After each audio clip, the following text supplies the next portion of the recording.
Welcome to Attention to Detail, the classical music listening guide, where we give you the tools to understand, appreciate, and enjoy listening to classical music. My name is Hannah Reffett, and I have the great pleasure of being the manager of artistic planning for the Indianapolis Symphony Orchestra. And I'm joined here with my co-host and the ISO's associate conductor, Jacob Joyce. Hey, Jacob, how are you? I'm good, Hannah. How are you? Very well. Jacob, why don't we start off by you telling our listeners the purpose of this podcast? Yeah, so the purpose of this podcast is to give our listeners, whether they be musicians or especially if they're non-musicians, a user-friendly listening guide for classical music. And over the course of the next several episodes, we'll introduce some techniques that anyone, regardless of their musical background, can use today, tomorrow, whenever they'd like, to build their skills of listening to classical music, to build their own unique classical music listening practice that brings them more confidence, more enjoyment, more meaning when they go to the concert hall, when they listen in their own home. And so it's really meant to help anyone and everyone listen to more classical music and listen to classical music in a more meaningful way. So since this is a podcast about listening to music, why don't we start off by listening to some music? Yeah, that's an excellent idea. So I'm going to play a short clip of music here, and it's about 30 seconds, and then we'll come back and talk about it.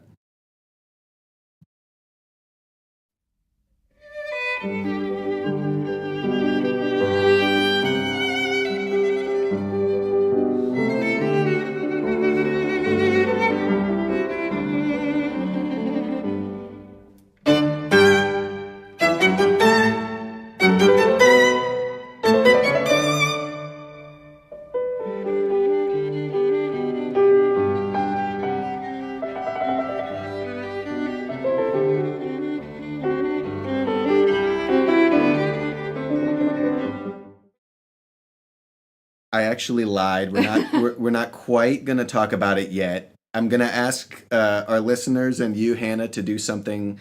The name of this podcast, of course, is Attention to Detail. And one of the main things that we're going to want people to do is to really pay attention to what they're hearing. And so we'll learn more about what that actually means. But I want our listeners now, if it's possible, and Hannah, you can do the same with me right now. I'll do it as well. If anyone needs to pause the podcast here or come back to this spot, that's certainly fine. If you're running on the treadmill or driving, it may be hard to multitask. But when you get the chance, really try to put everything down. It's only a 30-second clip of music. Kind of clear your mind and really, really listen to this clip very, very closely. Have you watched Marie Kondo? Tidying Up? Yes. It's great. Yeah, it's a fantastic show. I love Marie Kondo, and one of the things she does, is she thanks the house or whatever before she cleans up. So same thing, if you need to thank the music for being there for you to listen to, by all means, do whatever you need to get yourself ready and really pay attention to this clip now, as though you had to sing it back to me or to reproduce it or in some way. Try to catch as many of those details as you can. So here's this clip one more time.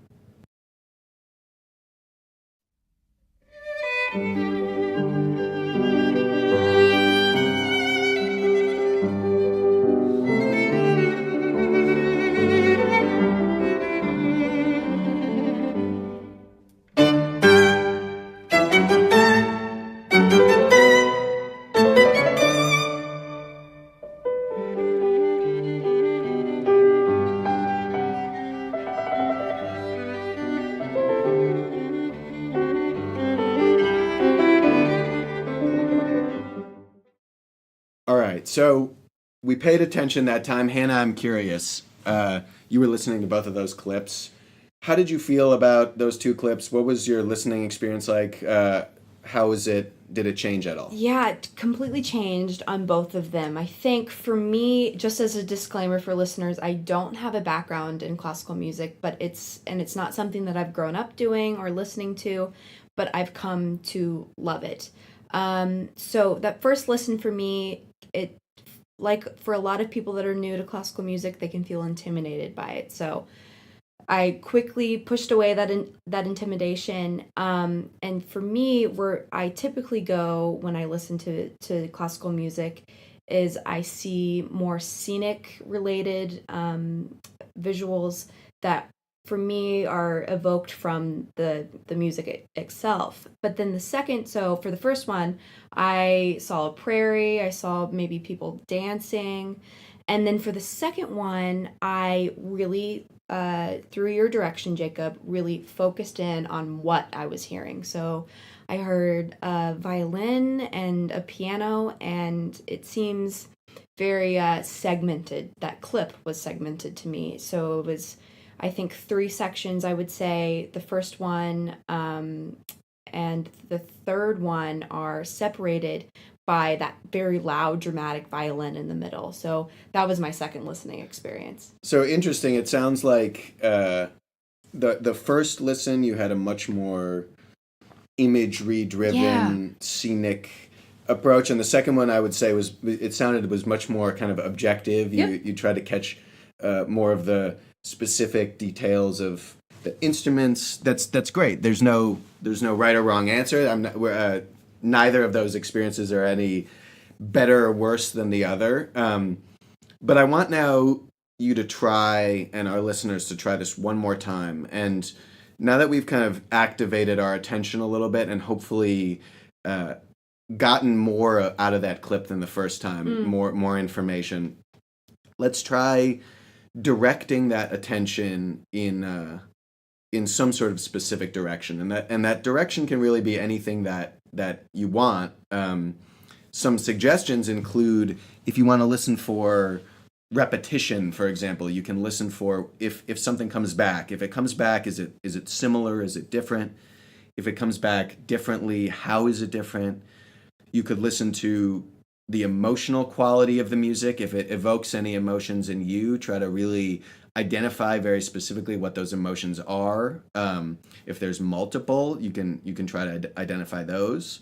You could listen for the kind of sound quality in the music. You mentioned that correctly, that there's a violin and a piano.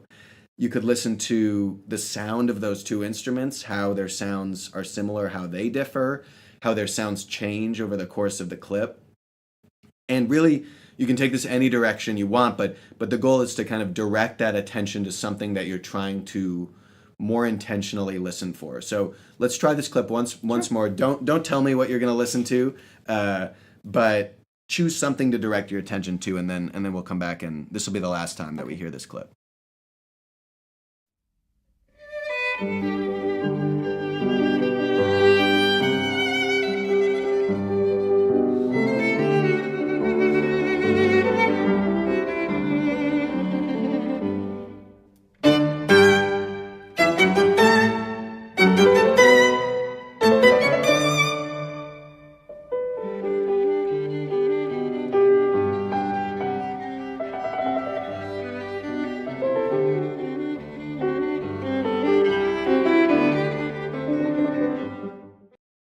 So tell me, what did you choose to direct your attention towards, and how was it? Was it any different?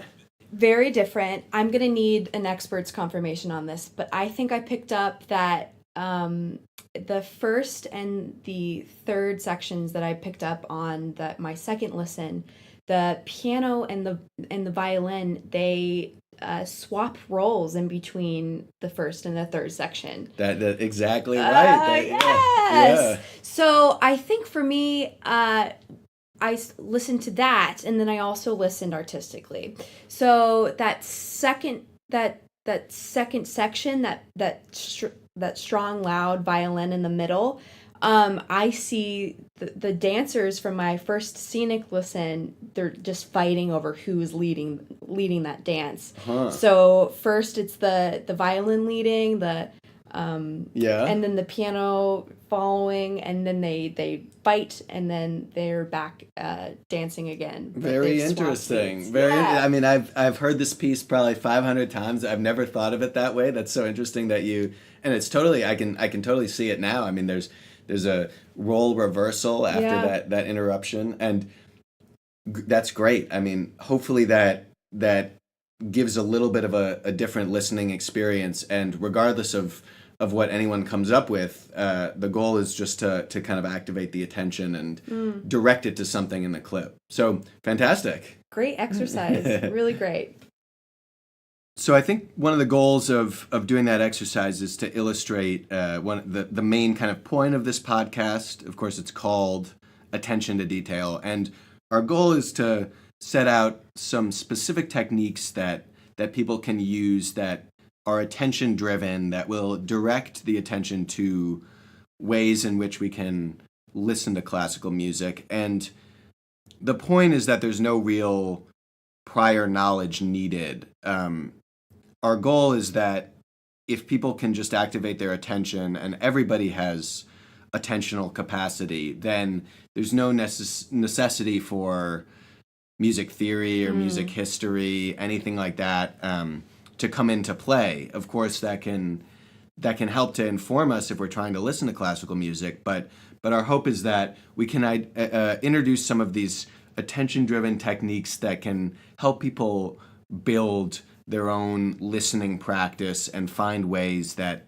will be more approachable for them, more meaningful when they go to the concert hall, and hopefully develop this listening to classical music into a hobby, to a passion that may even last a lifetime. So this all reminds me of this article I read last summer by Anthony Thomasini. And in the article, he says that knowledge of the art form is not a prerequisite for those that are interested in classical music but don't have a knowledge of the art form. And that, for me, sits really well because I don't have a background in the art form, yet I work with people that have been musicians for their whole lives, and it can be incredibly intimidating. But again, in the article, he says that just letting your ears serve you is the ultimate guide to appreciating classical music, and I think that that's really, really great. Well, that's fantastic, because I think the point, and it's great to hear that from the Anthony Thomasini, who's the lead classical music critic of the New York Times, the point that I want to emphasize, and that I think hopefully Anthony Thomasini is emphasizing as well, is this idea that all that's really required is a curious mind, an attentive mind. And so I think to illustrate what we really mean by attention, let's take a example. Say that you eat lunch here every day at Hilbert Circle Theater. When you go out to lunch, busy day, what do you generally get? Chipotle. Me too, actually. I love Chipotle. So what do you, if you standard day, what do you order at Chipotle? Bowl to go. Brown rice, yeah, black beans, fajitas. If I want to eat meat today, chicken. Sometimes. And then I'll get pico and verde and lettuce, and that's my bowl. What determines whether you're eating meat that day?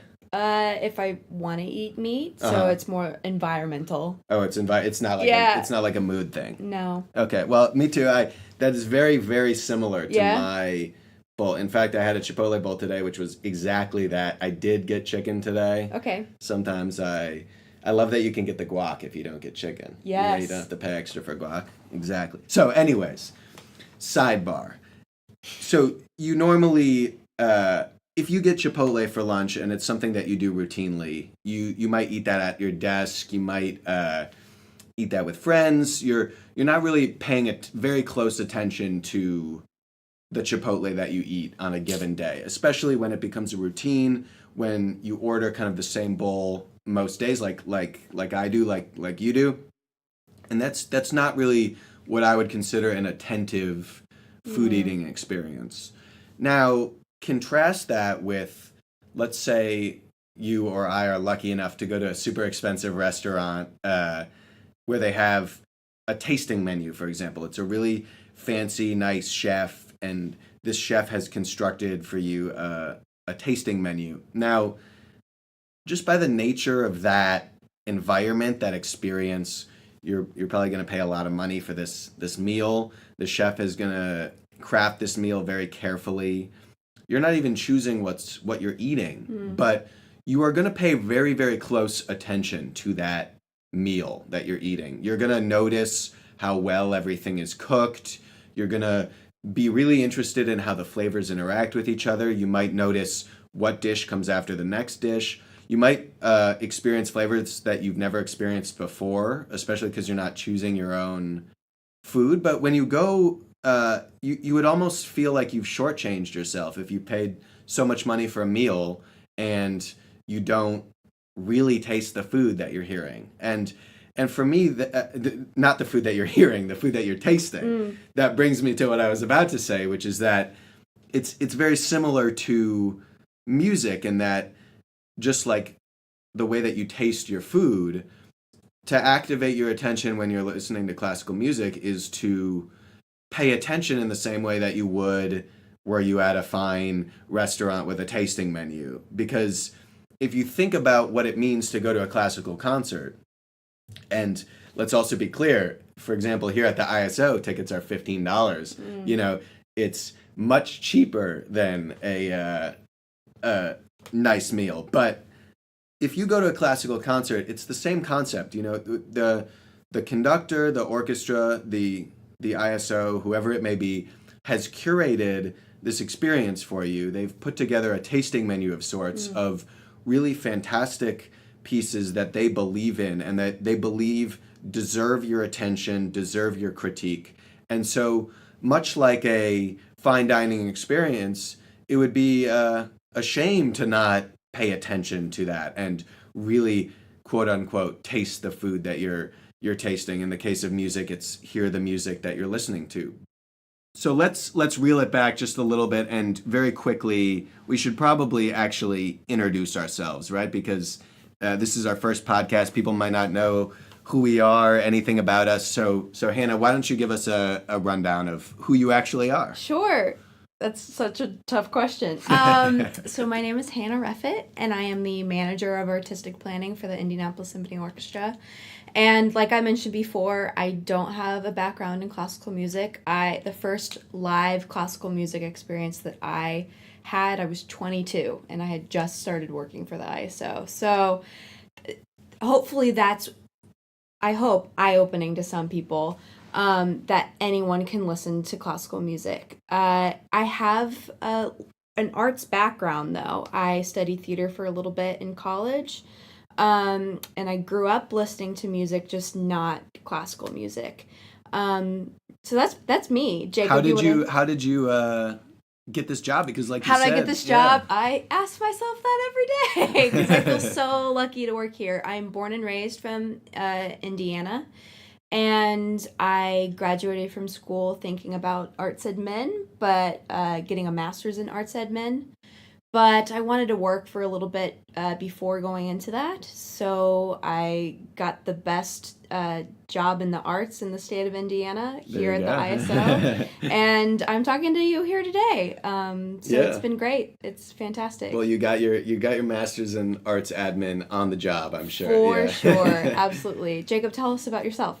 So I am, as you mentioned, currently here working as the associate conductor of the ISO. I have been around classical music my entire life. I played the violin from a very young age, and I switched to primarily being a conductor a few years ago. It's something I've been doing for a while, but it was hard for me to hang up the violin because I love playing the violin so much. But I've been primarily conducting for the last few years, and this is my first season at the ISO.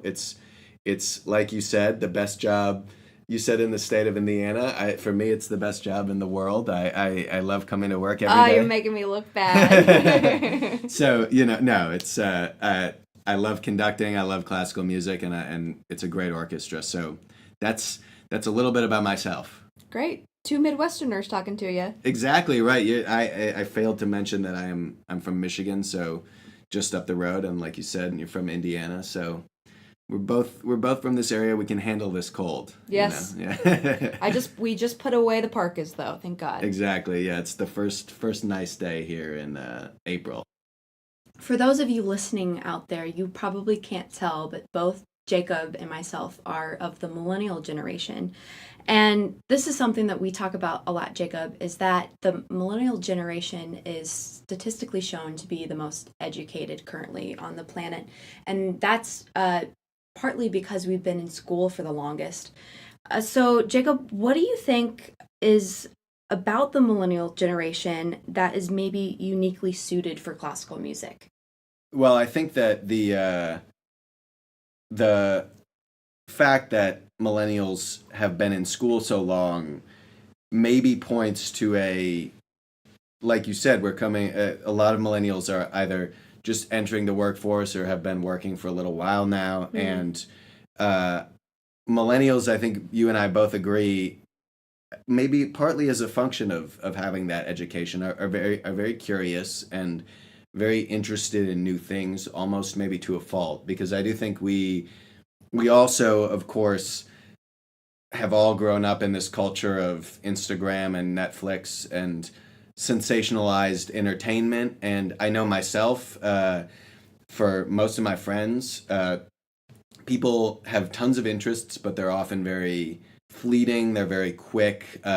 We can get distracted easily. And I think that actually people are starting to realize that. People are starting to tire a little bit of the the void that this rapid fire culture of Instagram, Facebook, Netflix, all of this stuff kind of creates. And I've seen this with a lot of my millennial friends, acquaintances, that people are really looking now for true kind of meaningful experiences to actually engage their curiosity. And I think that classical music, as I hope we've already gone a little way in demonstrating in this podcast, but we will certainly continue to try to demonstrate, is something that can not only provide meaning, but is challenging, demands attention, is a really great life skill to develop. And the millennial generation might be uniquely suited to coming to this art form for the first time right now, because uh, there is that curiosity among a lot of people, and that craving for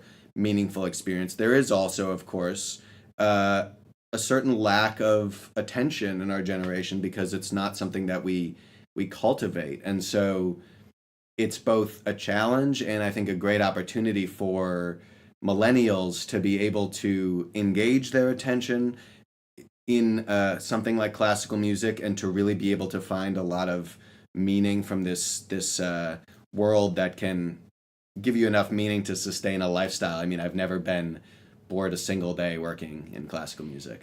It's definitely not a bingeable art form. No, certainly No. not a bingeable art form. Yeah, and I don't think that it's just well suited for millennials. I think it's actually very well suited for this today's day and age. Yes. Everyone's so much on their phones, like you mentioned, so much accessible entertainment. Yeah. But there's something about classical music that really, if you're a curious person, then it serves you. Right. It can really serve you. Yeah, so it's a good point. I don't think we want this podcast is hopefully for everybody. It's by no means only for millennials, but I think it's a great thing to come to in 2019.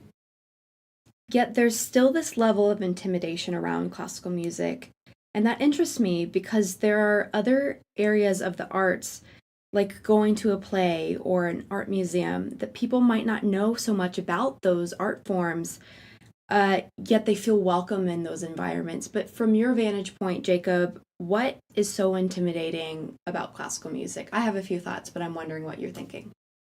Yeah, I think you've hit on something that's certainly very challenging about the world of classical music. Like you said, I mean, other art forms, other forms of entertainment seem much more accessible.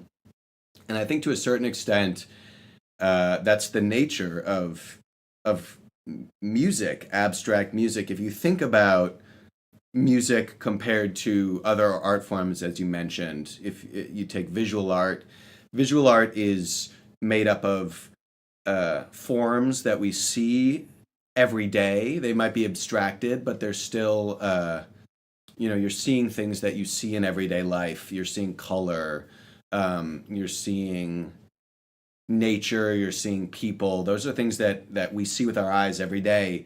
Literature is in a language that we understand. It's about human characters. It's about human emotions that we experience, and the language is something that we speak every day. We think in.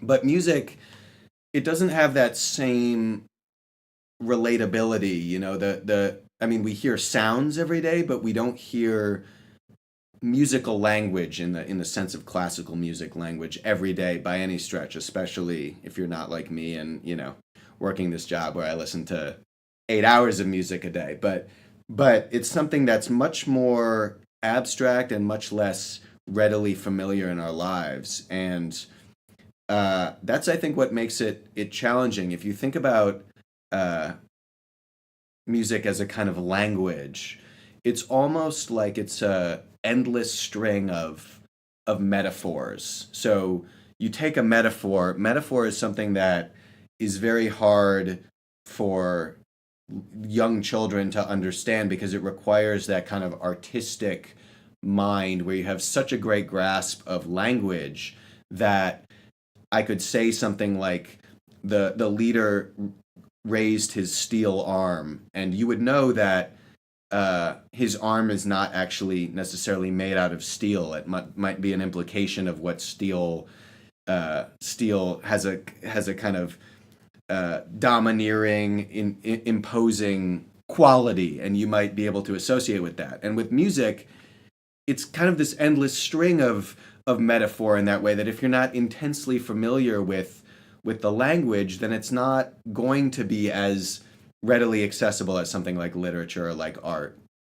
And so I think that that's what makes it intimidating in a way, because there's not a relatability factor, and that's certainly contributed to the classical music world being somewhat stuffy, somewhat challenging for people to get themselves into. But I would also encourage our listeners to see that as an opportunity, because with that kind of level of abstraction and level of metaphor, if we want to call it that, comes what I would say is the most opportunity for interpretation, for the ability to find meaning, because there really is, in a way, there's no realistic objectivity in music. I mean, it's so subjective to the listener's own interpretation, their own experience, and so in a way that can also be very liberating for people, because they think there's a right answer, but there really is not. There's no right answer. And so what I hope to emphasize in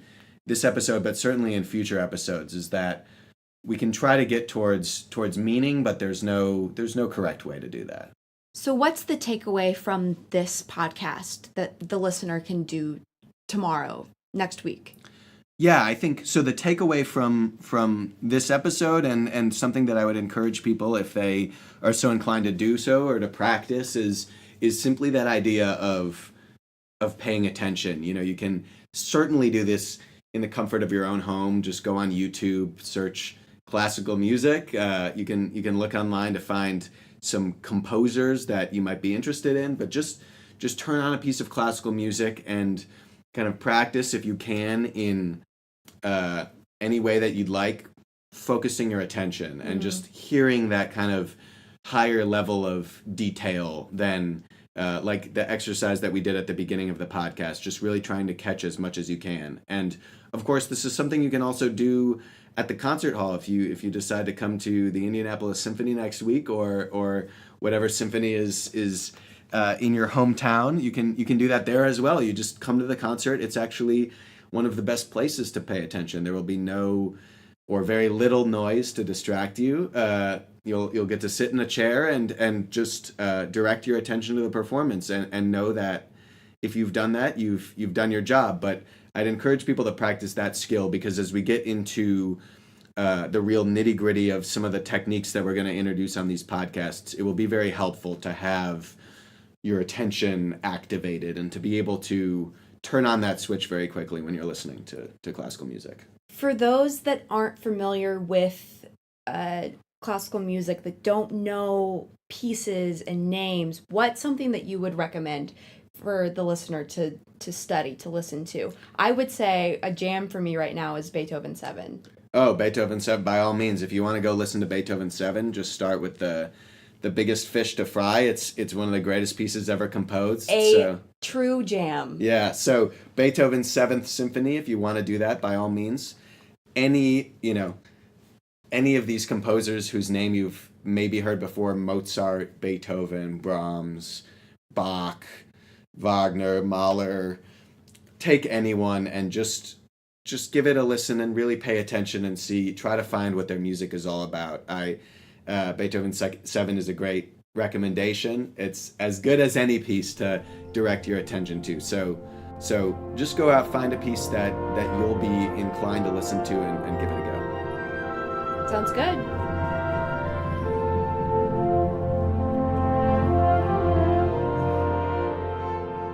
For more information about this podcast, you can find us at attentiontodetailpod.com, where you'll find a list of techniques presented in these episodes and a 2-week program for starting your own listening practice. You can also find us on all of your favorite social media channels. We encourage you to follow us, subscribe wherever you listen to podcasts, and if you enjoy the show, please give us a rating. We hope to see you soon at a concert.